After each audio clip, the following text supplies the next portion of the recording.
Bien, muy buenas tardes a nuestros invitados especiales y por supuesto a todos nuestros seguidores de Facebook y de esta plataforma de Zoom.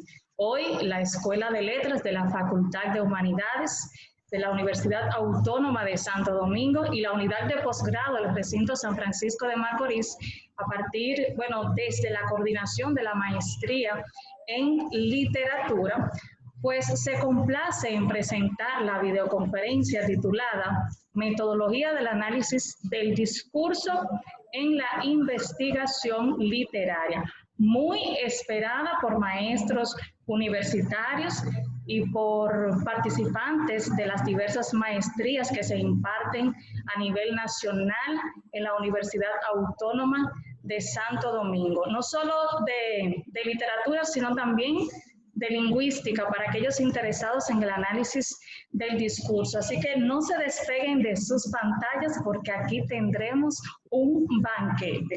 Bien, yo estoy muy feliz de que por aquí nos acompaña doña Carmen Rosa Molina, madre de nuestro queridísimo maestro Bartolo García Molina. Así que, damas y caballeros del ciberespacio, demos un enérgico recibimiento al doctor Bartolo García Molina. Gracias, Merlin, gracias, y sobre todo por ese saludo que le diste a mi madre querida, una oyente especial que tenemos. Así es. Y gracias también por este reto que me ha lanzado, porque realmente este evento ha representado para mí volver a mis raíces, porque inicié precisamente como profesor de literatura. Y lo primero que quiero señalar es que cuando alguien elabora unas líneas temáticas para ti, te enfrenta a un desafío, porque es distinto cuando tú propones un tema, propones unas líneas para desarrollar que cuando es otro. Y yo recuerdo que hace unos 4 años, Nanche Valier me propuso una conferencia magistral para el Congreso, para el 9º Congreso de la Enseñanza de la Lengua. Y cuando me proponen el tema, un tema realmente para mí desconcertante, me habló de la autoestima de la lengua. Yo me sonreí y digo, bueno, a mí nunca se me habría ocurrido hablar sobre la autoestima de la lengua. Nosotros podemos pensar, los lingüistas, en la autoestima de los hablantes, los estigmas, en los sociolectos, etc. Pero déjame pensarlo. Y eso me llevó a una búsqueda de aristas. Y al cabo de 5 días como que me enamoré del tema. Y resulta que hoy una de las conferencias que yo me siento como más satisfecho es una.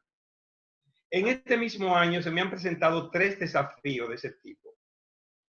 No sé el orden, pero entre Ivette y Merlin, o Merlin y Ivette, planificaron un diálogo académico con el tema de la impersonalización del discurso científico. Yo había reflexionado más bien sobre el uso del se, sobre la borradura del sujeto, etc. Me obligaron a repensar lo que yo sabía. Y creo que este tema que ya tengo para una revista científica, un paper en revisión, que ya va por 28, 29 páginas. Lo que fueron 3 o 4 cuartillas ya van en 29 páginas, lo que quiere decir que me obligaron a mirar el tema desde otra perspectiva y eso me ha dado nueva luz y me ha obligado a nuevas búsquedas, nuevas lecturas, nuevas consultas, etc.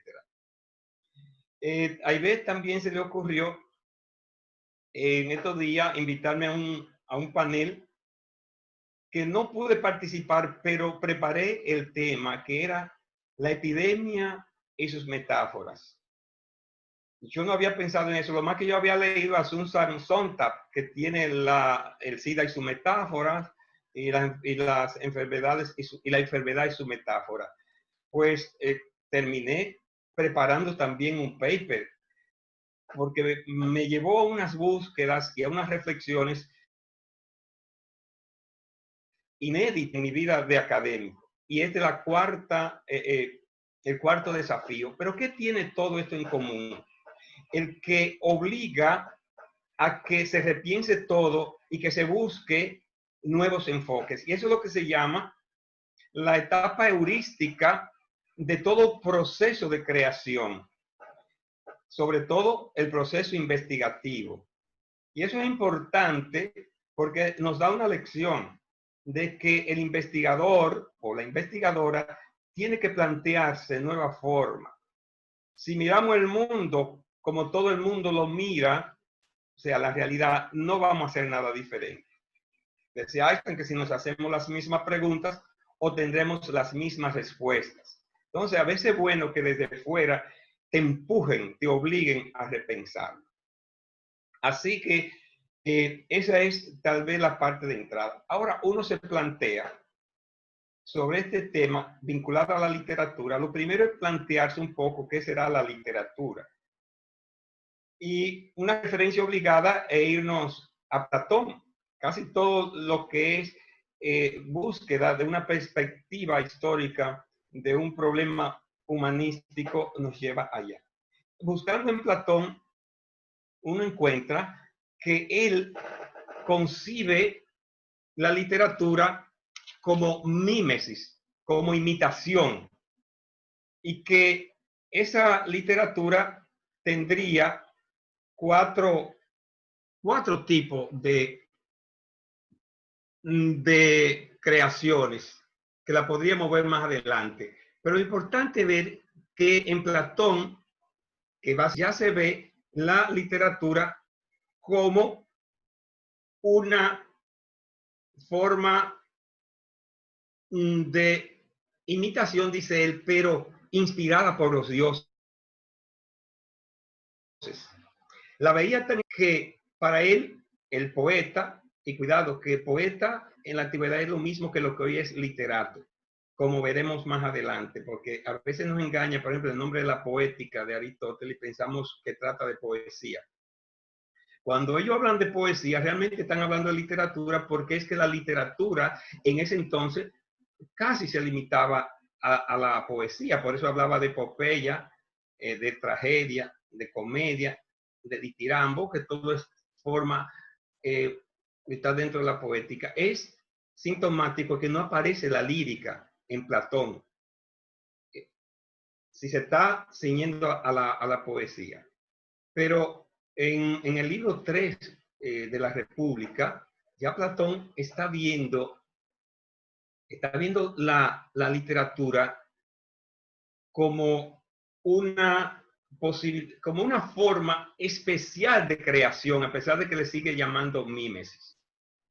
Entonces, su discípulo, Aristóteles, en un libro que yo creo que todos los estudiantes de humanidades, todos, ni siquiera se puede limitar a nosotros los de letras. Todos debemos ir a la poética de Aristóteles. Es un libro pequeño, aunque viene en ediciones grandes porque viene comentado, y se lo recomiendo esas comentadas, pero en realidad el libro se limitaría a unas 125 páginas y digerible. En la poética, entonces, Aristóteles retoma, sí es importante, es el omitir los diálogos socráticos también, que es importante porque en los diálogos socráticos, que aunque sean socráticos, sabemos que son de Platón, se le llaman socráticos porque Sócrates interviene mucho. Es más, se le conoce a Sócrates, ni siquiera se está seguro si Sócrates existió o no, por la referencia que hace Platón. Sócrates pudo haber sido incluso un personaje creado por Platón, y lo pone a hablar, y hay un juicio, ¿por qué no se le acusaba de blasfemo? Porque ponía en cuestionamiento la existencia de Zeus, y lo juzgan, y entonces Platón escribe ese diálogo que le llaman Apología de Sócrates o En defensa de Sócrates, donde lo reivindica, y ahí es que él plantea con vehemencia el carácter especial de los poetas. y reclaman que a los poetas se le ponga casi al lado de los dioses.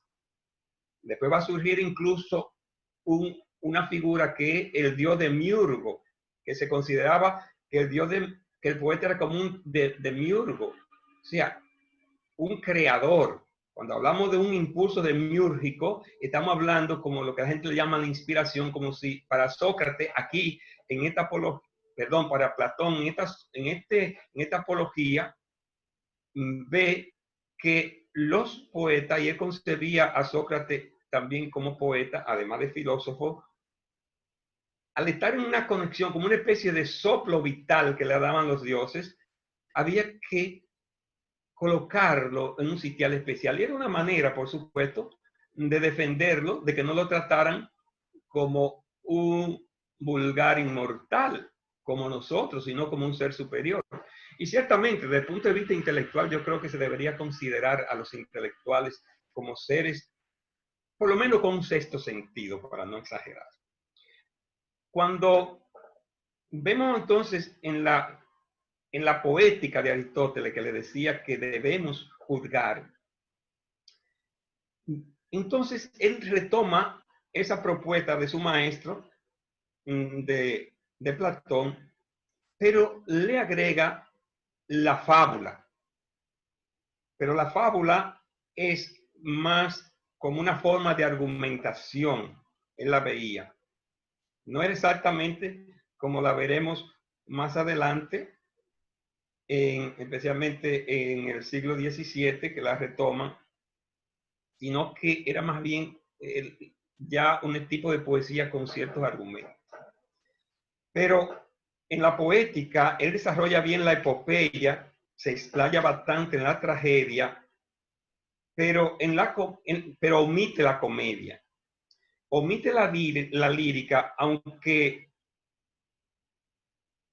habla que en el ditirambo, hasta cierto punto, se está gestando la lírica, porque el ditirambo era un tipo de poesía que contenía música, contenía cierta ambientación, ya es una poesía que está también dirigida en ciertos aspectos a los sentimientos. De manera que podríamos decir incluso que la lírica se gestó dentro de ese tipo específico de poema llamado ditirambo. ¿Y qué es importante tanto en Platón como en Aristóteles? Que aunque Aristóteles le llama que es mímesis, Aristóteles va a preferir llamarle poiesis. La poiesis debió dar en latín, dio poiesis, debió dar en castellano poiesis, pero afortunadamente la tomaron del francés, la palabra del poesía del francés, entonces se nos ha llegado poesía. Pero no vayamos a pensar, repito, que la poesía en Aristóteles es lo que concebimos hoy, sino que la poética de Aristóteles es una teoría de la literatura. Tal vez la primera teoría bien estructurada sobre la literatura que tenemos, porque lo abarca toda la literatura, además su enfoque es hacia toda la literatura. Y para él la poiesis en griego es creación, es creatividad, a pesar de que en la definición que da Aristóteles de poesía, de literatura, es imitación. Él dice que el poeta es un imitador y dependiendo del tipo de imitación, dice él, va a ser el tipo de poesía. Si para él, por ejemplo, la comedia y la tragedia imitan el movimiento de los humanos y la epopeya, las acciones, y así lo ve como una imitación, pero es una imitación creativa. Por eso no le ponen mímesis, sino poiesis. Y hay que reivindicar eso, porque esa debe ser una de las características demarcativas de la literatura, de lo que no es literatura. Pero además, Aristóteles dice algo importante. Él dice algo que es falso, pero es importante. Él dice que el ser humano es el único animal con capacidad de imitación. Pero realmente hoy sabemos que justamente los animales sobreviven por esa capacidad de imitar. La educación entre los animales es imitación. Fíjense que es repetitivo. Los depredadores aprenden, desde su juego, aprenden por imitación a depredar. Y las presas a defenderse por instinto, que lo desarrollan por imitación de sus adultos. Pero, ¿qué quiere decir entonces ese tipo de imitación en Aristóteles? Que es una imitación creativa. Por eso le mantiene el nombre de poiesis a la literatura, porque es creación.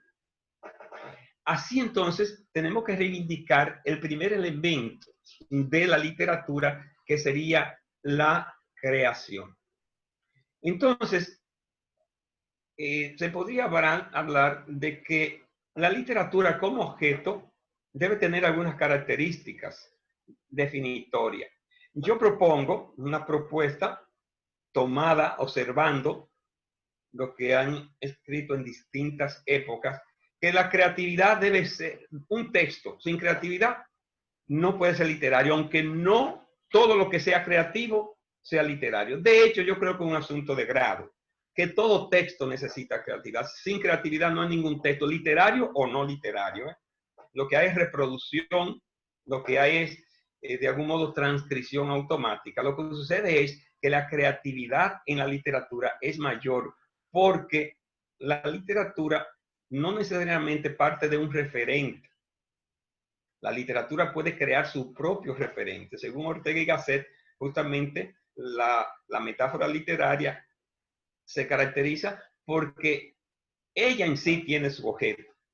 Entonces, la literatura es el mismo discurso, o sea, no es simplemente que use el discurso para crear, sino que crea un discurso que es creación total, porque crea realidades nuevas. No importa que hable de una guerra que existió, es otra guerra que va a crear. Mientras el cronista se va a tener a los hechos, digamos, no se sabía de la guerra de Troya, ahora con los algunos hallazgos arqueológicos se cree que sí existió, pero de todo modo, Homero creó una realidad.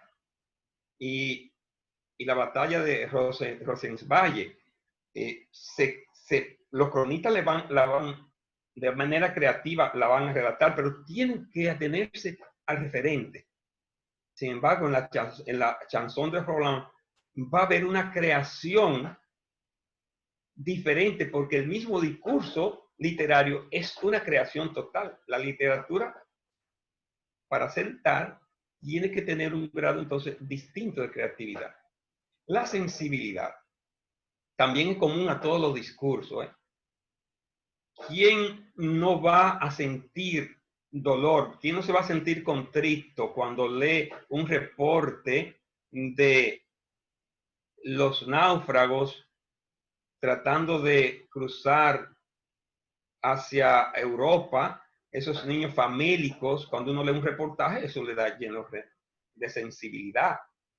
¿Quién no va a conmoverse ante un reportaje o ante un artículo que hable de las víctimas de la pandemia, cuando uno ve los ancianitos muriendo? Ahora bien, la sensibilidad poética, y cuando hago poética es literaria, cuando hablo de la poética, aunque más adelante voy a reivindicar la poética como una especialidad de la literatura, por ahora la poética vamos a entenderla como la teoría literaria, una teoría sobre la literatura, es una sensibilidad superior.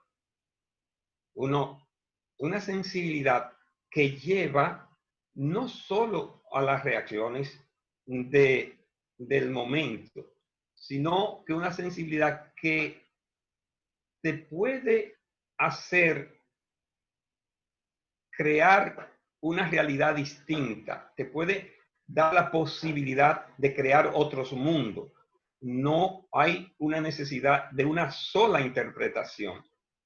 Todo texto puede ser multívoco, pero la multivocidad en la literatura es un fin, mientras que los otros pueden caer en un defecto. De manera que tanto la creatividad como la sensibilidad son grados superiores. a mi humilde entender, deberían ser grados superiores en un texto realmente literario. Viene la tercera característica, que es la más polémica. Para muchos, la literatura tiene que crear belleza, y por eso muchos creen que la literatura debe tener metáfora, tiene que tener un lenguaje o un discurso florido, etc. Sí, yo creo que la literatura tiene que tener belleza, pero cuidado, no es la belleza erótica, no tiene que ser ni siquiera la belleza bucólica, aunque no la descarto. Porque yo pienso en un libro, 2 libros dominicanos, que cualquiera entonces los rechazaría porque no presentan belleza, que es La Catedral de la Libido de Avelina Stanley y El Carnaval de Sodoma de Pedro Antonio. Ahora, no son bellas. Lo que sucede es que la literatura no tiene que cantarle a un referente bello. La literatura no tiene que cantarle a una mujer bella. La literatura no tiene que reproducir un bosque hermoso. La literatura no tiene que reproducir un jardín. El desafío es precisamente tratar de producir belleza en el discurso, lo que muchos llaman en el lenguaje, pero Merlin no me perdonaría que hable de lenguaje cuando es discurso. En el discurso literario tiene que estar producido de manera sensible y conseguir cierta belleza en la expresión, incluso teniendo un referente abyecto, repugnante, porque la literatura se puede referir a todo, incluso puede crear un referente desagradable, y si no fuera así, entonces el movimiento naturalista o naturista entre los franceses, que se especializó por cantarle a lo más abyecto de la sociedad, no sería literatura. Ahora, ¿cómo le cantaban? Esa es la diferencia. Es distinto tú hacer un reportaje, qué sé yo, sobre una cañada pestilente y decir todo de manera tosca, a expresarlo literariamente. La belleza no está en el referente, la belleza está en la forma de decir. De manera que sí puede haber belleza literaria aún creando una referencia desagradable o tomando como punto inicial una primera realidad que en teoría literaria se distinguía como una realidad física para diferenciarla de la realidad hoy llamaríamos virtual, antes decíamos ficcional, toda ficción es una virtualidad, es distinto, pero es más difícil asumir el desafío de producir un discurso literario a partir de un referente creado, ficcional o real, que cantarle a una flor, por supuesto. De manera que sí, yo creo que puede haber literatura. Ahora, cuando no se logra hacerlo literariamente, entonces se cae en lo que hoy llaman literatura sucia. O comenzar a cantarle a un burdel, comenzar a describir un burdel de manera burda también, eso se cae en una literatura sucia. Pero usted le puede referir a un burdel y ser literario, o una pseudo literatura que también puede haber. De manera que yo propongo esos tres elementos demarcativos de la literatura y de la no literatura, pero entendiendo bien lo que es la literatura. Miren, Platón consideró tanto eso de la creatividad, que le decía que lo asimilaba a los dioses, y después Vicente Huidobro, incluso recuerdo, decía que el poeta es un pequeño dios, porque crea igual que tiene esa facultad de crear universo. Pero también no se vayan a creer que todos los que escribimos somos pequeños dioses, y tal vez grandes, quién sabe, porque también tenemos que crear. Sin creatividad, solo que, insisto, que la creatividad del literato tiene que ser mayor. Ahí podríamos entonces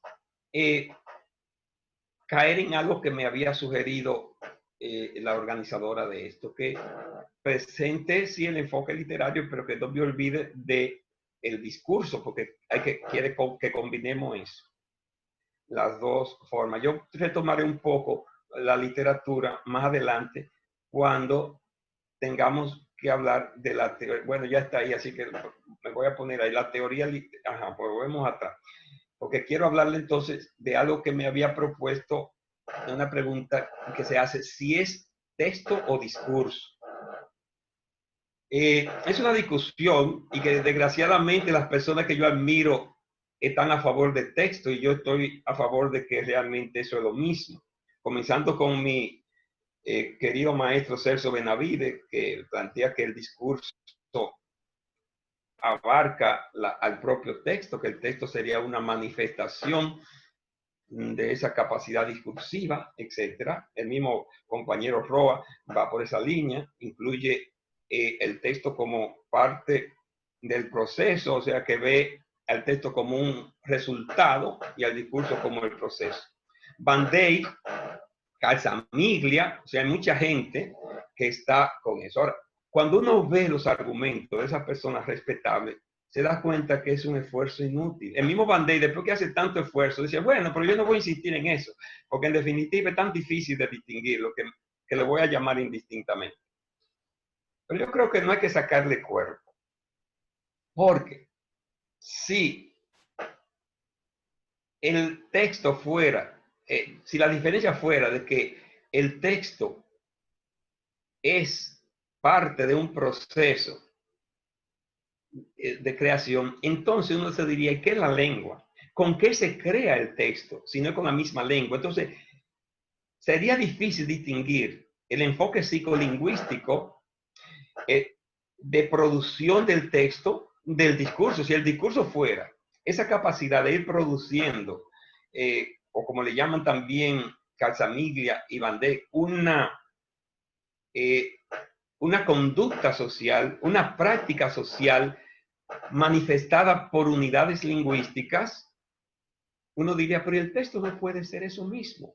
El texto no es una práctica social también. Y el texto no está compuesto por unidades lingüísticas. Claro que sí. Entonces no habría manera de diferenciar el texto y el discurso, porque lo que me están diciendo el discurso se lo puedo aplicar perfectamente al texto. Y el texto también puede verse como proceso. Ese proceso mental de ir concibiendo el texto, igual que el discurso, y se puede ver como el resultado. Entonces, mi posición es que se puede usar indistintamente texto y discurso, solo que el texto, y se mantienen, y creo que es bueno mantenerlo, porque hay algunos derivados que ayudan del texto. Por ejemplo, uno puede decir tipología textual y queda como más fácil de asimilar que tipología discursiva. Y hay algunos derivados que parten mejor de discurso. De manera que mi propuesta es que se usen indistintamente, que cuando usted dice texto, dice discurso. Y esa es la posición también de Lozano y de otros teóricos del discurso. No quise mencionarlo porque tampoco quiero ampararme demasiado en lo que otros dicen en cuanto para sostener esto, sino que tengo ese razonamiento de que desde el punto de vista o para la enseñanza de la lengua, de todo, no hay que complicarse estableciendo diferencias. Sí es importante saber que una cosa es ver el proceso de un discurso que se entronca más con la concepción de estructura profunda de Chomsky y el texto o el discurso como producto que se relaciona más con la llamada performance o con la ejecución chomskiana o con el habla de Saussure. Entonces, dicho esto, sí podríamos pasar a ver, porque no podemos detenerlo, algunos conceptos que es importante que se tengan pendiente del análisis del discurso, que yo creo que hacen falta, como la pragmática. Hoy es fundamental que se sepa, y muchos me han preguntado, ¿pero qué es la pragmática en sí? Miren, cuando le hablan de pragmática, piensen en contexto. Todo eso que dice el currículum de práctica contextualizada, de una lectura en contexto, de tal cosa. En contexto, porque todo discurso se hace a partir de un contexto, tanto del enunciador como del enunciatario. no se practica así en abstracto. Si alguien me dice cierra la puerta, ya hay una serie de suposiciones. Si estamos en un lugar que no hay puerta, lo primero que miro, y debe haber una puerta, y esa puerta debe estar abierta, porque aún hubiera una puerta, si está cerrada no tendría sentido, porque ¿para qué me dice cierra la puerta? Hay una, está cerrada, y eso me habrá pensar en otra puerta. A lo mejor yo estoy pasando por un proceso que quiero olvidar algo y lo tengo pendiente, y lo que me está diciendo si es esa puerta ya o si es esa ventana, y eso es lo que Grice va a llamar la cooperación comunicativa. No hay que decirlo todo, incluso lo que dentro de la pragmática está no decir lo que usted sabe que ya el otro sabe. Si usted está explicándole a profesores de didáctica, usted no le va a explicar lo que es la didáctica, pero si lo está explicando en otro contexto, va a tener que explicar lo que es la didáctica, y así la pragmática te va a decir lo que no debe decir, cómo debe decirlo, cuándo decirlo, cuándo callar, qué tono ponerle, qué énfasis hacer, etcétera. Debería haber hasta una pragmática del silencio para que la gente sepa cuándo debe callarse y cuándo no debe callarse. O sea que es un término amplio, incluso que deberíamos propugnar mucho por el desarrollo de una competencia pragmática en nuestro medio. Otro término es acto de habla. Hablaba con Merlin, que en nuestro medio una especie de falsificación, y la gente creyó que cambiándole el nombre a lo mismo que hacíamos, especialmente a partir del primer plan decenal de la década de los 90, ya estábamos innovando, y a la narración comenzaron a llamarle acto de habla, al diálogo, a la descripción, etc. Pero decían lo mismo. Pero cuando uno va a Austin, que es el creador de la pragmática discursiva, la primera propuesta de pragmática, sin que le llame pragmática, ¿no? No le llama pragmática, pero cuando uno ve, se da cuenta que ahí hay una pragmática del discurso. Austin es claro y dice que que hay una fuerza ilocucionaria en todo acto de habla, y que esa fuerza ilocucionaria es la intención con que se produce, habla de enunciado, todavía no habla de discurso, con que se produce un enunciado. Si alguien me pregunta, mira, tú tienes por ahí, aunque 2,000 pesos que no vaya a usar, y yo le digo sí, y voy y me quedo por ahí, dice, ven acá, pues se me hizo el sueco, se me hizo que no entendió, como que yo lo que le hice fue una pregunta. Entonces, decir que el acto de habla es una pregunta es una tontería. Hay un proceso inferencial, y dentro de lo que vamos a entender que lo que me está pidiendo es que le preste los 2,000 pesos. Entonces, no es tan obvio. Es más, la frontera entre un boche, una recriminación y un consejo es tan determinada por el contexto, porque es la misma forma discursiva. Es más, personas distintas te dicen lo mismo y tú lo coges, decimos en el Cibao, de manera distinta. O sea, le da una interpretación, le da una fuerza comunicativa distinta. Puede ser que tu padre, tu pareja te diga algo con un tono y tú se lo aceptes como un consejo, pero si otro te lo dice, tú lo tomas como una insolencia y no lo aceptas, porque lo que tú estás viendo, que el acto de habla inscrito es una recriminación, y más si te han dicho, por ahí anda diciendo fulano que tú esto y esto y otro, de que te dice una cosita así, ahí viene, tú lo coges como que es un insulto, pero otro te puede decir más de ahí en otro contexto y no pasa nada, como una broma, entre la broma, el chiste, el insulto, el halago, la invitación, invitaciones sutiles, invitaciones abiertas, todo depende del contexto. Todo es la fuerza ilocucionaria, y ese es el acto de habla. Entonces, los actos de habla no son tan taxativos. Se podría decir que son indeterminados, porque cada contexto te va a decir, con una pregunta se puede conseguir 50 actos de habla diferentes. Con una pregunta tú puedes halagar. Tú dices, pero a Merlin, pero que tú te has hecho en el pelo, muchacha. Entonces ella hace así, se tira por aquí y dice, nada, usted sabe. Entonces, lo coge como un halago. Pero si tuviera todo de pajonada, ¿y qué tú te has hecho en el pelo, muchacha? Usted sabe que con este no puede hacer, lo coge de otro. Pero, ¿qué hora es? Y es que ya se está pasando la hora, tú lo coges como un recordatorio. Yo siempre pongo de ejemplo las preguntas que le hizo el padre Montesinos aquí en los encomenderos. Eran reproches, eran recriminaciones, eran acusaciones. Y así para no cansarlo, con lo mismo que le llaman de que un solo acto de habla, que sería de que pregunta, un acto de habla. Sería un solo acto de habla, pregunta. No, la pregunta es un recurso para conseguir indeterminados actos de habla. De manera que eso, en la teoría del discurso, para quienes vayan a investigar, deben tenerlo claro, porque eso, los actos de habla permean todos los discursos. También podríamos tomar en cuenta, dentro lo que le gusta también a Merlin, la macroestructura de los textos. Y eso es importante, porque según Batín, la macroestructura ya va condicionando el pensamiento. Si un periodista le dice o un aspirante a periodista a un reportaje y no tiene la macroestructura en reportaje, va a decir cualquier cosa. Es más, a una persona que no tenga celular ni conozca de celular, se dame tu número de celular, y comienza a tirar números por ahí y dice, no, pero eso no es un celular. Porque ya sabe que la estructura de un número telefónico son 10 dígitos. Si te da 14, tú dices, no, esto no es, o es de otro país. Si te da 8, tú dices, falta, porque ya tú tienes, fíjense, el saber. Una gente que vaya a mentir y no sepa la superestructura del discurso. De hecho, hay un libro que se llama La psicología de la mentira, porque hasta eso está estudiado. El discurso de la mentira, que se ha descubierto que tiene estructura distinta a la mentira.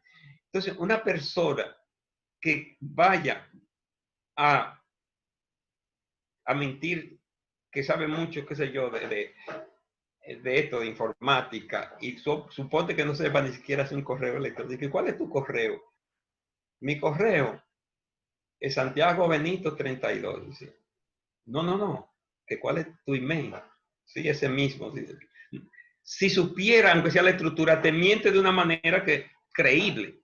De manera que sí, la superestructura, eso para irme a lo elemental. Entonces, en el reportaje, si ya sabe que primero tiene que decir qué pasó, cuándo, cómo, dónde, tiene menos posibilidad de equivocarse y se centra. De hecho, en esta conferencia, cuando Merlin me dio una serie de tips, tipo pregunta, me estaba creando una macroestructura que me está ayudando a crear una macroestructura que me ayuda a la vez a buscar lo que me falta, porque no es que automáticamente ya tenemos el pensamiento, pero tú te das cuenta qué es lo que te falta y eso te ayuda a no dispersarte, no salir a leer de todo, sino que te centra, te focaliza. De manera que ese concepto de macroestructura de Van Dyck hay que reivindicarlo. Superestructura. La superestructura, que es ese esquema general que tienen los textos, todos los textos tienen un esquema general. Ya la macroestructura sería como la visión general semántica que se tenga. También sería importante, pero temo que el tiempo tal vez no nos pueda dar, esos conceptos de las estrategias. Nada más lo voy a enunciar. Si la narración, la descripción, etcétera, no son actos de habla, se cae de la mata la pregunta, ¿qué será entonces? Mi conclusión es que son estrategias de cualquier discurso, no literario, estrategia. Usted tal vez no se siente a decir, yo voy a poner una narración, aquí voy a hacer una descripción, aquí voy a poner una antítesis, aquí una paradoja. Pero a veces está escribiendo o está hablando y hace el contraste. Eso obedece a una estrategia. O quiero conmover con esto. Por ejemplo, la ironía es una estrategia, yo le llamaría microestructural porque está en pequeño texto. Mientras que la narración, la descripción, el diálogo son textos más amplios, le podríamos llamar macroestructural.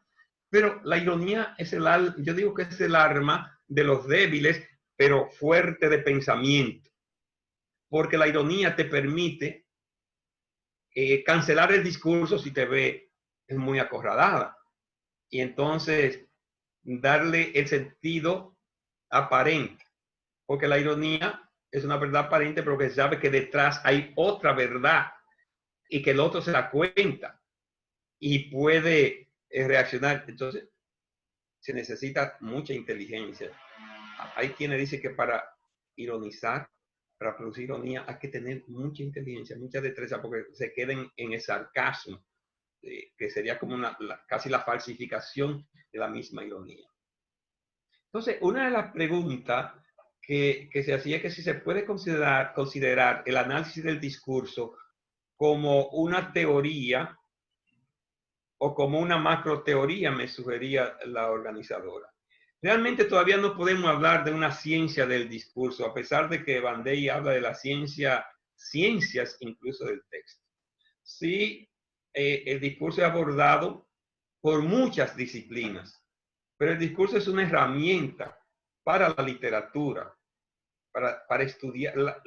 De hecho, realmente los estudios de discurso comenzaron desde la literatura, porque cuando quienes comenzaron a hacer análisis de discurso, probablemente fueron en los, vamos a llamarle tribunales, cuando tenían que defenderse en los foros, en los foros públicos, comenzó a trabajarse discurso en la literatura, sobre todo en los primeros discursos, en los llamados discursos jurídicos,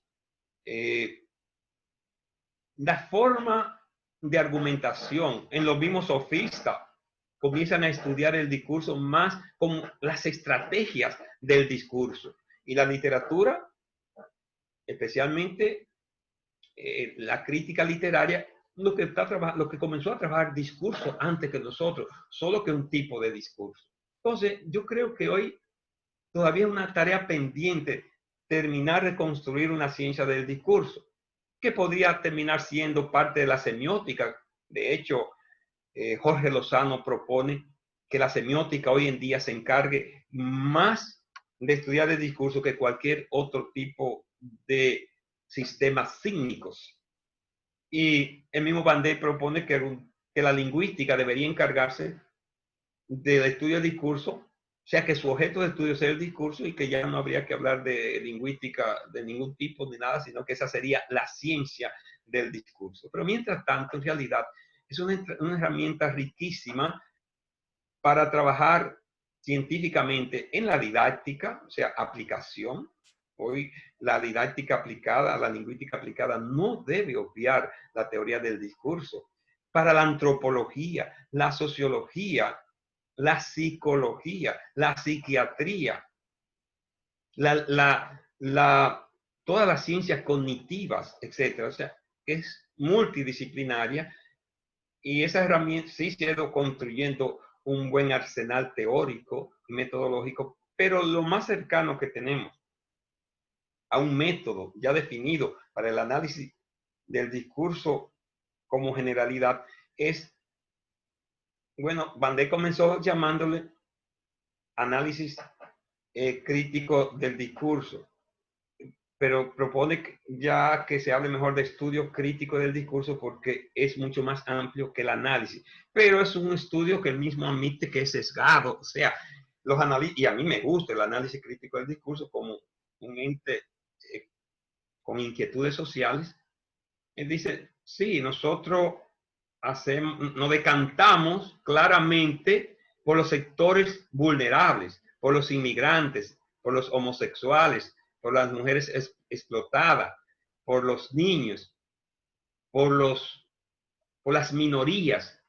Nosotros, dice él, desde el análisis crítico del discurso, tenemos que buscar las trampas que denigran, denostan a los vulnerables.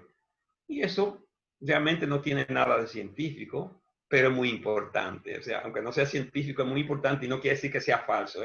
Lo que pasa es que la ciencia no actúa así, pero no todo tiene que ser científico. Desde ese punto de vista, entonces yo creo que más bien es un haz de herramientas que se pueden usar para toda la ciencia.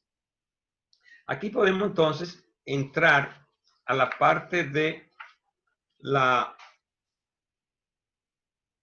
lectura literaria. Hay un libro que a mí me fascina, de tanto de esto, que se llama La literatura como exploración. Ese libro yo creo que se debería retomar con las universidades. La literatura como exploración de Louise Rosenblatt. Ella plantea que realmente hay un tipo de lectura literaria, de enseñanza de la literatura, que se hace desde el estudiante hacia el profesor. Y él le llama a eso lectura aferente. Se le podría llamar también compulsiva. El profesor elige el texto que se va a leer, cómo se va a leer, cuándo se va a leer, qué hay que hacer. O sea, el estudiante o el que sea tiene que leer para otro, gústele o no le guste. Tiene que leer como quiere el profesor, como quiere otro. Es una lectura compulsiva que realmente puede llevar hasta aborrecer la literatura. Y peor cuando le hacen una guía mata libro o mata inspiración. Porque te hacen una guía a priorística y muy general. Por suerte para los estudiantes también muy fácil de copiar, porque eso está por ahí en internet. El ambiente, los personajes, ambiente social, ambiente natural, buscar de que algunas figuras literarias, y uno sale a buscar esa figura y no la encuentra nunca, y busca por aquí. Eso mata toda la iniciativa, porque la gente se concentra como el que está llenando un formulario, está buscando algo por ahí como una labor desagradable. Eso es leer para otro. Esa es la lectura aferente. Ahora, no quiere decir que se lea a la libre, sino que debe haber otra manera de convencer al estudiante, de enamorarlo, de involucrarlo. Y sería la lectura, entonces, que ella le llama, ella prefiere llamarle una lectura estética. O sea, la lectura por el placer de leer. No es un buen nombre, pero la definición nos lleva a un concepto que Frida Díaz Barriga le llama lectura autotélica, lectura para ti. La lectura autotélica, que sería, si queremos hacer la simetría con aferente, eferente, es una metáfora ligada con la circulación de la sangre. Cuando la sangre va hacia afuera, es eferente, o sea, va desde el corazón hacia las venas, es eferente. Cuando va entonces, va por las arterias, entonces las venas hacia el corazón, sería entonces aferente. Entonces, como ya ella habló de aferente, podríamos hablar de lectura aferente y eferente. Aferente para ti, por gusto. Ahora, podríamos dejar a los estudiantes que lean así, a la libre. No, todos no son Pedro Antonio, que se pueden formar solos. Hay que orientarlos, pero no hay que imponerles, hay que convencerlos. Entonces, para eso está la teoría literaria. Se le explica en clase las infinitas posibilidades de abordar un texto, las infinitas aristas, que sería imposible tratar de abordarlo en una sola lectura. Pretender agotar un texto en una sola lectura es matarle, es torturar al estudiante y matarle la iniciativa. Entonces yo propongo que la lectura autotélica se puede lograr si se le explica, miren, los personajes pueden actuar así, así, miren este ejemplo, disfrútenlo, lo pongan a disfrutar. El ambiente puede ser así, así, miren, mírenlo aquí, mírenlo allá, leen fragmentos, lean lo que sea. Todas estas son las posibilidades. Ahora, lea el texto de esta línea, porque si usted está enseñando literatura dominicana y está trabajando los movimientos, ¿por qué tiene que ser el libro que usted quiere, que le guste a usted ese movimiento? Deje lo que elija entre las posibilidades. Y que después que lean, con todo ese arsenal que se le dio para abordar un texto literario, entonces, en diálogo con el texto, y a eso le llama Rosenblatt la lectura transaccional también.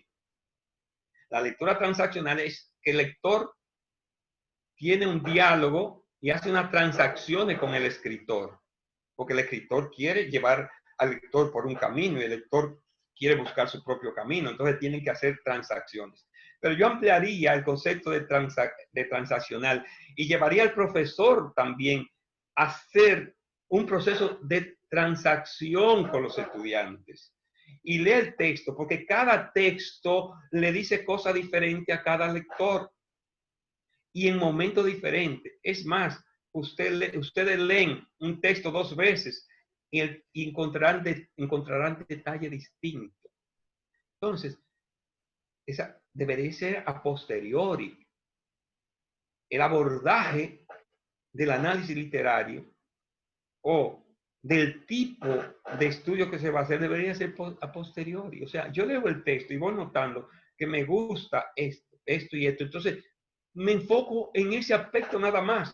Y entonces le propongo al profesor y el profesor me oye.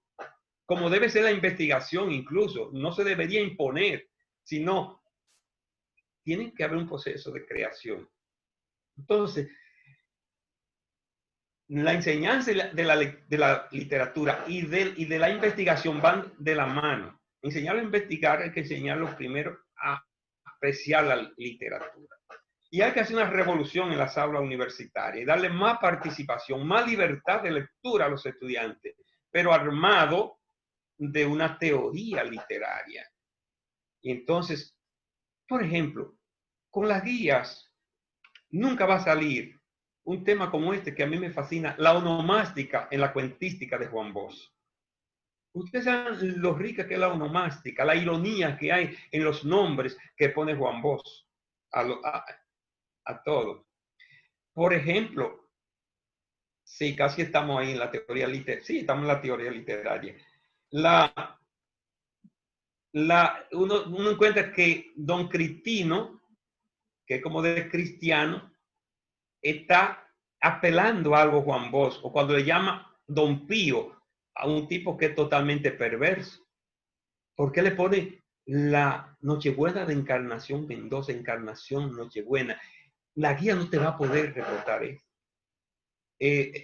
Algunos elementos, digamos, el ritmo en Rubén Darío, especialmente en la marcha triunfal, hacerse preguntas. Cuando uno lee la poesía, mi tesis de licenciatura, antes se hacía tesis, fue sobre modernismo y a mí me cautivó. Es más, le voy a confesar algo, mi primer hijo se llama Rubén Amín.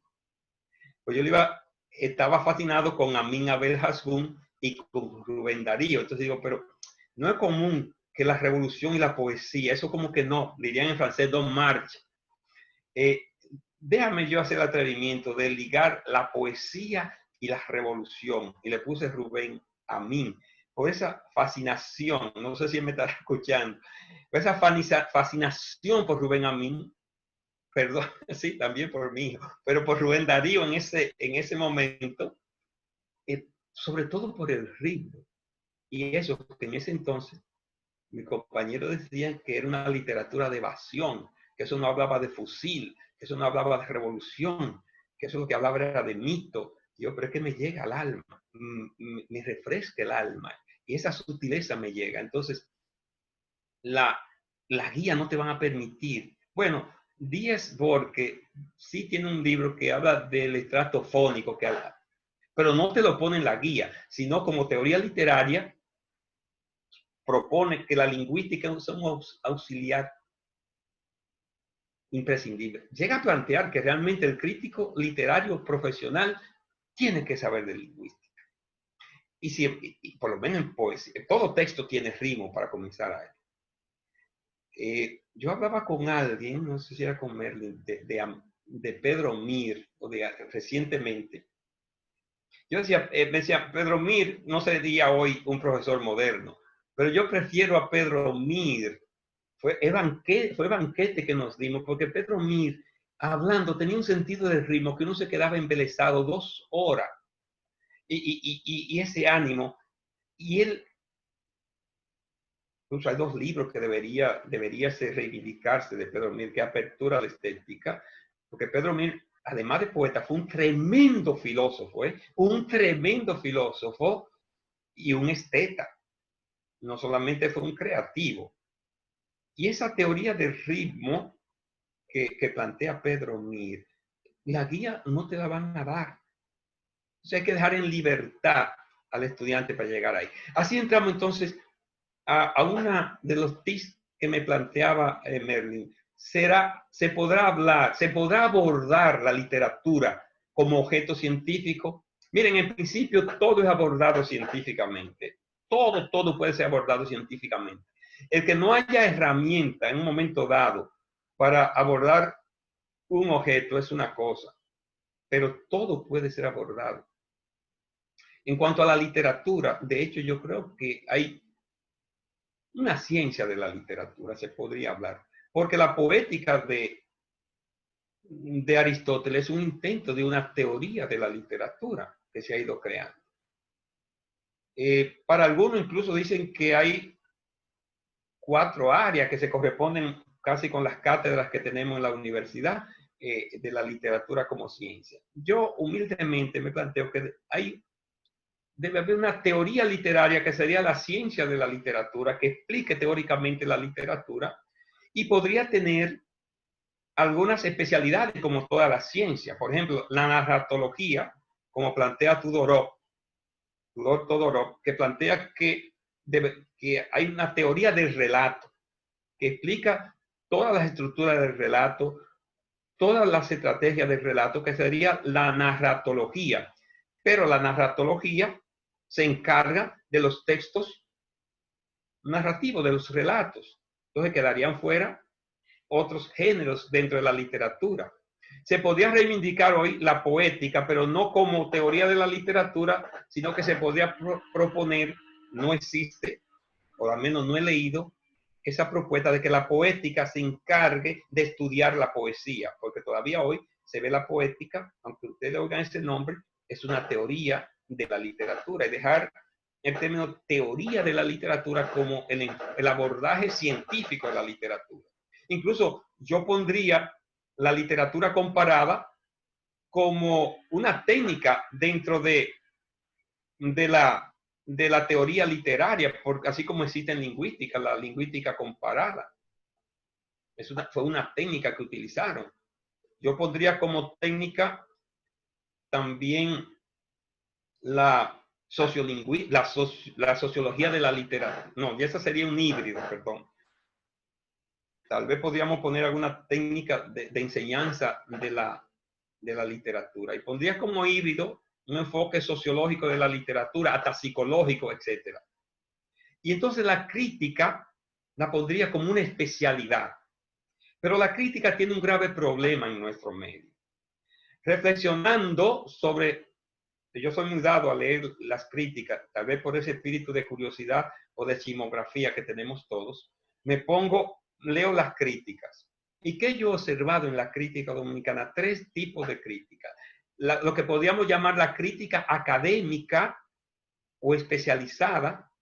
Recuerden que criticar es valorar, criticar es valorar, es someter a juicio algo, en sentido etimológico y hasta en sentido epistémico.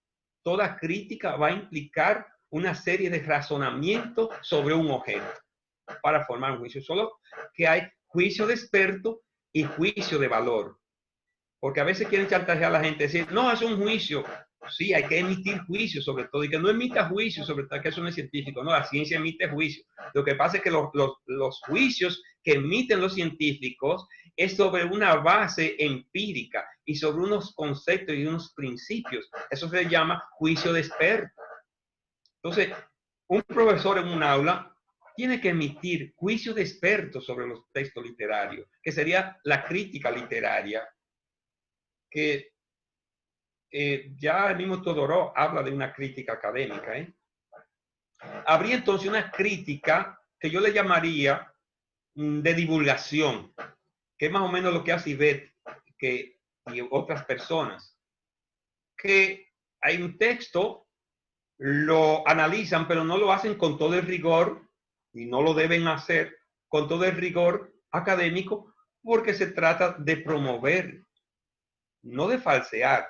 Si lee un texto y se van a enfocar más en los méritos, es como que tú me pongas a hacer un prólogo de tu libro y yo me ponga a criticar, por Dios, eso es una falta hasta de pragmática y de delicadeza. Cuando alguien hace un prólogo o hace una presentación de un libro y comienza a criticarlo ahí, no sabe cuál es la función de un prólogo. Entonces, si usted va a ejercer la crítica de divulgación, lo más que usted puede sutilmente hacer alguna sugerencia para que se note que usted también advirtió. Ahora, al joven literato al joven escritor, sí usted le puede hacer llegar la sugerencia un poquito directa ya, con casi ejercer la crítica académica y hacerle llegar algunas sugerencias para superarla. De manera que es saludable. Y algunos dicen, no, porque es una crítica complaciente. Sí, pero crítica complaciente no quiere decir que sea falsa, ni quiere decir que está adulando, sino que es una crítica con base metodológica para un tipo de texto y sobre todo a los jóvenes escritores. Y yo saludo ese tipo de crítica. Ahora, la crítica que crea un mal sabor es la crítica que le podríamos llamar una crítica profana, que la pueden hacer justa, hasta lo triste es que esa crítica profana la hacen los académicos, pero no la ejercen de manera profesional, sino que una crítica hecha en base a algunos estereotipos ahí planteados, que ustedes ven que ustedes leen el mismo lenguaje para todas las críticas, solo que, bueno, déjame retirar eso del lenguaje, la misma superestructura y casi la misma palabra para lo mismo de texto, como esos actos que tienen los abogados, ¿verdad? Que nada más hay que cambiarle, si es un contrato de venta, poner quiénes son los que venden y todo, casi lo mismo, ¿verdad? Y si es un divorcio, cambian ciertas cosas. Entonces, son como modelo ahí. Entonces, depende. ¿De quién es ese libro? Ese libro es de, bueno, como José Santana está ahí, de José Santana. Ah, pues ese amigo mío. Entonces le pongo el esquema A, con todo el halago del mundo hasta inventado. Ahora, ese de fulano que una vez me criticó a mí, o criticó un texto mal, o me cae mal por lo que sea, o que está en otra corriente, o porque es de otro, hasta que es de otro partido. Entonces, pónmele ahí el esquema B, que es acabando con todo, hasta insulto. Eso es una pseudocrítica para mí. Es una pseudocrítica y eso no tiene nada de científico. La otra yo le llamaría cuasi científica, la de divulgación. Y la académica sería una especialidad científica dentro de la literatura, a mi humilde manera de ver. De manera que tendríamos dos especialidades hasta ahora, hasta donde yo vea. Tal vez los que estén participando podrían aportar otra. La narratología y la poética, pero poética aquí ya no en el sentido aristotélico, sino con una delimitación de su campo hacia la poesía nada más y los enfoques híbridos. Bueno, a partir de ahí, como nos estamos extendiendo, podríamos ver algunos conceptos que hay que superar para la investigación que a la coordinadora le interesa que enfoquemos hacia la literatura también. Miren, hay algunos conceptos dentro de la literatura y dentro del análisis del discurso. Dentro del análisis del discurso, y esto lo tiene el libro de, por suerte que ya hay gente que está haciendo la alerta, taxonomía del discurso de Roa, tiene ya esta denuncia. Miren, hablar de textos funcionales, bueno, justamente no trata los textos funcionales, pero sí los expositivos, informativos y discursivos, pero los funcionales no. Pero a mí me incomoda, miren, me incomoda cuando me hablan que un texto agua de azúcar es funcional. Entonces, habría que pensar que los otros son infuncionales porque es una gran división. Cuando hay una taxonomía, si tú tomas funcional, infuncional, funcional, entonces hay un otro bloque de textos infuncionales. ¿Cuáles serían los textos infuncionales? Los académicos, la literatura, los manuales, y los funcionales sería llenar un formulario, seguir una receta, hacer tal cosa. Entonces, eso es inaceptable. Los maestros que me escuchen, que el currículo lo tiene, eso es inaceptable, que un texto que es funcional, como que los otros no. Un escrito que no sea funcional no es texto, ¿eh? Alguna función tiene, aunque sea insultar a alguien, pero tiene una función. O aburrir a alguien, o condenar. Entonces, todo tiene una función. Lo que pasa es que estas son funciones de supervivencia, si se quiere. Claro está, me dirían, ¿y qué nombre le ponemos, profesor? Porque hay que ponerle un nombre. Porque si no, no estamos en nada. Y a mí me llevó tiempo y trabajé varios, porque me incomodaba eso. Y no me expresé hasta que no encontré un nombre que me satisfizo plenamente. ¿Qué tienen esos textos en común? Que siguen instrucciones, son instrucciones, todos esos textos son instrucciones. Pues llamémosle textos instruccionales. Su función es dar instrucciones. Esa es su función. Entonces, ¿podemos reducir los textos a que den funciones? Claro que no. El poema tiene su función. El cuento tiene su función. Los textos académicos tienen su función, hasta los textos religiosos. Todos los textos tienen su función. Entonces, eso es positivo, ya Gerardo lo ha explicado. Traten de entrar ahí, porque eso de positivo, informativo y discursivo son totalmente tautológicos. Tautológicos, porque si no expone nada, no es una parte de la textura. Ah, bueno, también faltó ahí que llaman texto informativo. Robert Gauguin dice claramente que una de las texturas es que un texto tiene que informar sin información, no al texto. Hay un relajo en internet que dice, por este medio le informamos que después del día 15 vienen los días 16, 17 y 18. Eso no es un texto, ¿por qué? Porque eso no es información. Eso es un no texto, porque eso no contiene información. Entonces, un texto que no tenga información no es texto, pues está de más decir que es informativo. Podría decir, si quiere especificar por el tipo de información.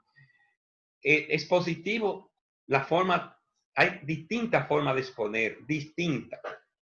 Ahora, cuando habla de texto informativo, realmente el problema está que cuando habla de texto, porque uno dice, bueno, si no son expositivos, ni son informativos, ¿cómo les llamamos? Miren, después de mucho trabajo, yo encontré que hay un texto que no se maneja en el medio, que es el texto enumerativo, que está solapado entre la narración y la descripción. Y yo pongo el ejemplo de un país en el mundo. Si usted le pone a los estudiantes un ejercicio, cuando dice, y una bahía, y una inmensa bahía, y otra bahía, y tierra bajo el galope de los caballos, y tierra, y va distribuyendo, y uno dice que hay narración y descripción. Si uno se atiene a lo que explica, que la narración necesariamente hay acciones, y transcurre el tiempo, ahí no transcurre el tiempo ni hay acciones. Y si la descripción es pintar con palabras, con adjetivos, ahí no hay adjetivo ni hay verbo conjugado. Entonces se cae y los estudiantes, desde el punto de vista didáctico, es difícil que los estudiantes, y esa inquietud me vino incluso de ideas de letra básica, un texto para un examen, unos decían que era narrativo y otros decían que era descriptivo. Yo imagínense si nosotros estamos discutiendo que si ese texto es narrativo o descriptivo, ¿qué pueden esperar que los estudiantes? Que un grupo va a decir narrativo y otro descriptivo, y un grupo se va a quemar porque ese es un texto que no representa lo que queremos. Y a partir de esa inquietud me llevó a reflexionar, ¿y qué hacen esos textos que le llaman expositivo? Algunos le llaman con estructura de hecho, que enumeran y den cuenta que lo que predominan son los sustantivos. Por tanto, yo creo que sería mejor hablar de textos enumerativos, aquellos que no son narración. Entonces, se hace una taxonomía por la estrategia macroestructural que se utilizó. Toda taxonomía tiene que partir de un criterio taxonómico. Porque usted me dice, clasifícame los textos. Hay 1000 maneras de clasificar los textos, 1000 maneras. Me tiene que decir, por la estrategia macroestructural que predomina, porque siempre habrá otro, si es narración, si es descripción, si es enumeración o si es diálogo, podríamos tener 4 grandes tipos de textos. Bueno, a partir de ahí ya debo ir entonces entrando, porque no voy a abusar de ustedes, a la pregunta. Ah, sí, aquí hay 2 conceptos. Sí, gracias.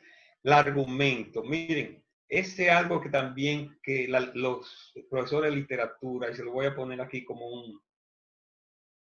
una preocupación. ¿Tendrá el texto literario argumento? ¿No será eso un contrasentido? Que la literatura es libre, que la literatura tiene una estructura, podría tener una macroestructura, pero tiene el poeta que argumentar sus sentimientos, tiene que argumentar lo que dice, tiene el cuentista que argumentar lo que está haciendo, tiene el novelista que argumentar, convencer a la gente. ¿No sería suficiente con que sea verosímil lo que está planteando?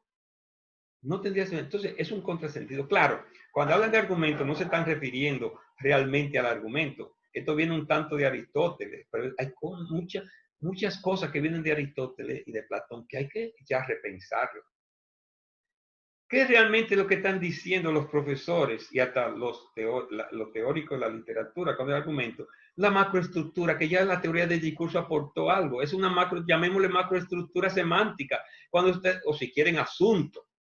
Pero cuando le preguntan al estudiante la macroestructura de un texto, el argumento de un texto, es confuso, porque incluso hay quienes clasifican los textos por la estrategia microestructural y la argumentación, dicen textos argumentativos. Entonces, la literatura no puede tener textos argumentativos. La literatura, sí, todo texto tiene una macroestructura, entonces es preferible. Y ya Van Dey, en 1985, proponía que le llamen asunto, eso está en Van Dey, y que, o macroestructura semántica. Esa es mi propuesta. Analicen, traten de sacar ese gazapo de la enseñanza de la literatura de argumentos. Que no es verdad que están buscando argumentos, no están buscando argumentos, ni es verdad que el literato tiene que argumentar nada. Se va a convertir en un panfleto. Es más, la literatura que argumenta se convierte en un panfleto.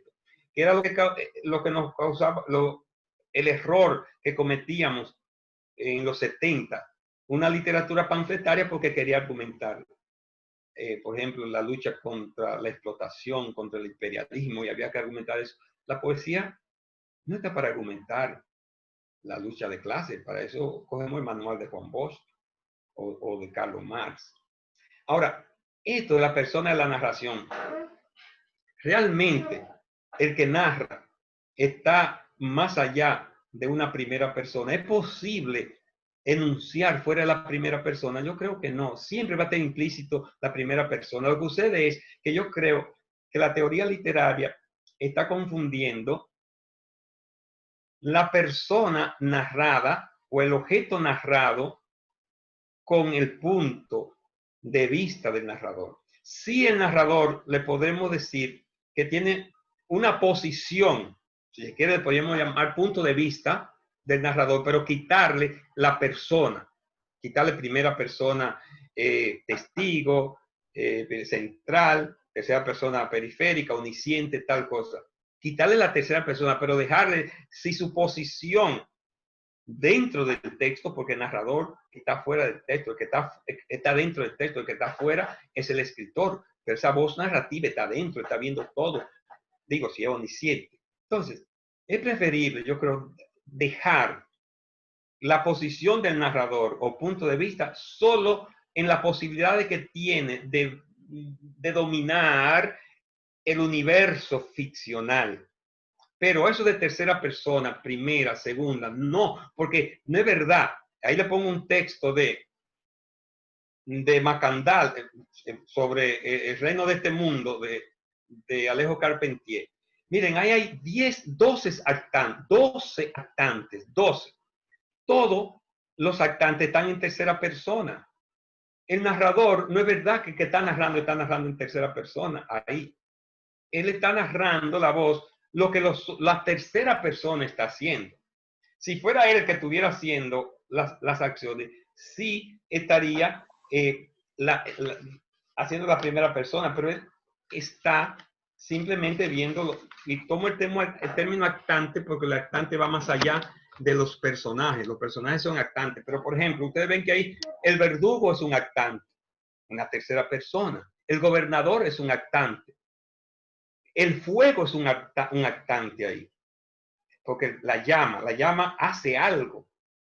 Todos son sujetos verbales ahí. No es el narrador que es el sujeto de ese texto.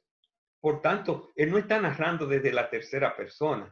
Él está narrando unas terceras personas, o actantes en este caso, porque el negro, lo dice mira, dice, un solo grito llenó la plaza. El grito es un actante. No es el narrador que está haciendo algo ahí, lo está haciendo el grito. El que está en tercera persona ahí es el grito, no el narrador. La que está en tercera persona es la llama, no el narrador. El gobernador, el verdugo, Macandal. Dice, Macandal agitó su muñón que no habían podido atar. Es Macandal el que está haciendo la acción, no el narrador. Entonces, ¿quién está en tercera persona ahí? ¿El narrador? No. el narrador está en una posición omnisciente, pero no está narrando desde una tercera persona, está narrando unas terceras personas, que es distinto. Yo creo que para los profesores de literatura y para los teóricos de la literatura, hay que repensar la persona narrativa. Yo acepto el punto de vista del relato de la narración o la posición omnisciente, periférica, etcétera, pero la persona de la narración hay que revisarla. Entonces, podríamos plantearnos algunos problemas. Decía, y ya voy concluyendo, Merlin, ¿se puede investigar en la literatura, profesor? Sí. Entonces, ¿por qué se investiga tan poco? ¿Por qué quieren coger las mismas líneas investigativas? Es una buena pregunta. La verdad que yo no tenía para la segunda respuesta, pero para la primera sí, se puede investigar. De hecho, por ejemplo, un precioso problema de investigación sería, que no está ahí, el primero. ¿Qué tipo de crítica predomina en el ambiente dominicano?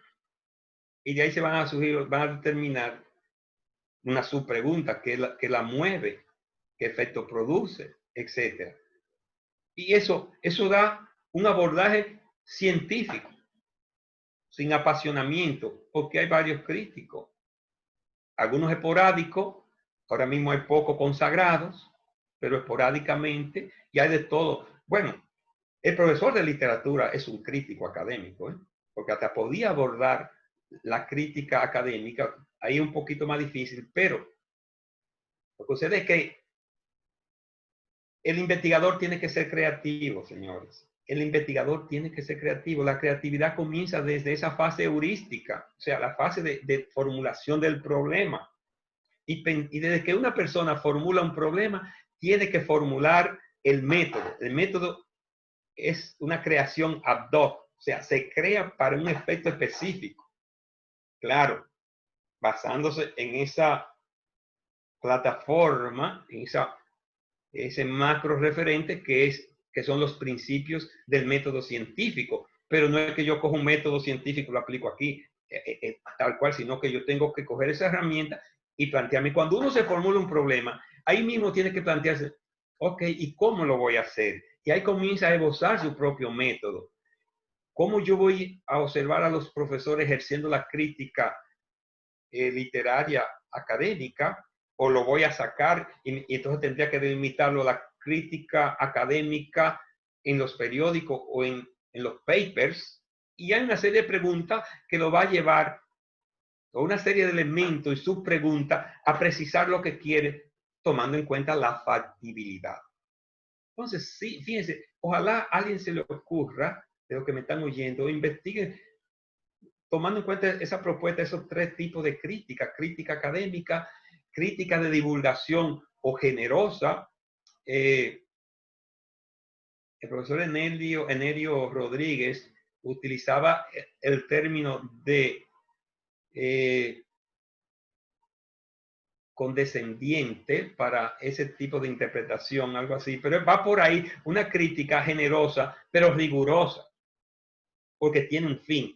Y la pseudocrítica o la crítica profana, ver cuál predomina, ojalá que no predomine la última. Y hay una serie de preguntas: ¿cuál sería el canon de la lectura académica, los textos literarios, hasta el final de la educación media, según los profesores de literatura? Entonces, dice, ¿y cómo yo lo hago? Ya yo sé que la misma pregunta ya me está sugiriendo parte del método. Ya yo sé que tengo que consultar a los profesores de literatura. Solo estaría cuáles, cómo, etcétera. Hay varias sobre el canon, pero de distintos elementos, porque normalmente una pregunta deja muchas otras preguntas que podrían aprovechar otros investigadores. Y esa es una de las funciones de la revisión de la literatura, no de los antecedentes, revisar lo que se ha escrito. Cuando Merlin comenzó a trabajar, me van a excusar que le faltó un signo de interrogación al problema 6. Comenzó a trabajar el discurso científico, comenzó a leer paper y a buscar qué se había escrito y le van surgiendo ideas. Van surgiendo ideas porque un problema que hizo otro te puede ayudar. Dice, pero si él lo aplicó a nivel universitario, yo lo puedo aplicar. Eso mismo lo puedo aplicar a nivel de secundaria. Pero si alguien aplicó eso en Guatemala, yo lo puedo aplicar aquí y es distinto el problema. O sea, que un buen problema formulado para la educación guatemalteca o estadounidense puede reformularse fácilmente para la educación dominicana. Ahora es fundamental que las personas se enamoren del tema, que lo acaricien, que cuando lo estén formulando estén pensando en el método. Por eso me preguntaba también, entonces, ¿se investiga, profesor, temas o problemas? Popper es bien específico en eso. Popper dice, sin problema de investigación no hay ciencia. Cuando la gente comienza a investigar por ahí de un tema sin saber lo que está buscando, es una ciencia, no se sabe lo que está buscando. Tiene que haber una pregunta científica que bien explicada se convierte en el problema científico, pero digamos que la pregunta científica es el alma del problema científico, es el meollo. Y aunque tú prescindas de lo demás, la pregunta te va a guiar, solo que hay que dar alguna explicación, hay que ver en qué consiste eso, delimitarla un poco, etc. Entonces, primero, los problemas, los temas son tan genéricos. Bueno, la misma palabra tema para mí me causa como cierta aprensión, porque hay un abuso tan grande. Hoy todo es un tema. Van a decir, no tiene unos temas por ahí. Ahora con el tema de la pandemia, no podemos salir. No es por el tema de la pandemia, por la pandemia que no podemos salir. Porque hablen de la pandemia a mí no me importa. Ahora que me agarre el coronavirus, sí. Entonces, los temas no llevan a ninguna parte. Usted me habla de un tema, yo te digo, puede ser, no sé. Usted dice, yo quiero investigar sobre los mosquitos y la literatura. Y ya eso es más que un tema, ¿eh? Ya hay una línea temática, porque cuando usted de un tema salen varias líneas temáticas. De educación hay varias líneas temáticas. Educación para adultos, educación para la liberación, educación digital, educación en el siglo XX, educación, decenas de líneas temáticas que son precisiones y ni siquiera así. Por tanto, es un grave error de nuestra universidad de que pedirle tema a los estudiantes. Tienen, primero, desde las asignaturas de metodología de investigación, hay que enseñarlos a problematizar y hay que llevarlo a operacionalizar un tanto la idea de defender, que ya es otro aspecto, que es lo que se operacionaliza, porque yo estoy hasta confundido, porque yo en ninguna parte de los libros de epistemología ni de metodología de investigación encuentro de que operacionalizar objetivos, pero a mi compañero se le ha dado con operacionalizar objetivos. Y eso tendremos también que discutirlo. Hay que discutir muchas cosas, ¿eh? Y no se asusten, que las universidades están para eso, para discutirlo todo, todo, todo. Pero los estudiantes, si se les ponen a hacer proyectos mecánicamente, de que este tema, esta cosa, no van para ninguna parte. Lo que van a perder tiempo. Pero cuando alguien dice, ¿pero qué está pasando aquí? ¿Por qué sucede esto? Y se sigue haciendo preguntas, ya va por buen camino. Y termina enamorándose. Y cuando una gente se enamora de un problema de investigación, aunque le cueste trabajo, aunque sude, no voy a decir que no lo sufra, pero un sufrimiento un poco masoquista porque se disfruta por el resultado. Bueno, no quiero abusar más de ustedes. Quiero agradecer a Merlin el punto de partida porque realmente la mayoría de los aspectos que he tratado ya me lo sugirió en forma de pregunta. Sé que se me quedaron algunos que a lo mejor ella vaya a retomar y ustedes quienes me escuchan, ahora mismo hay 99, creo que también tendrán oportunidades. Muchas gracias.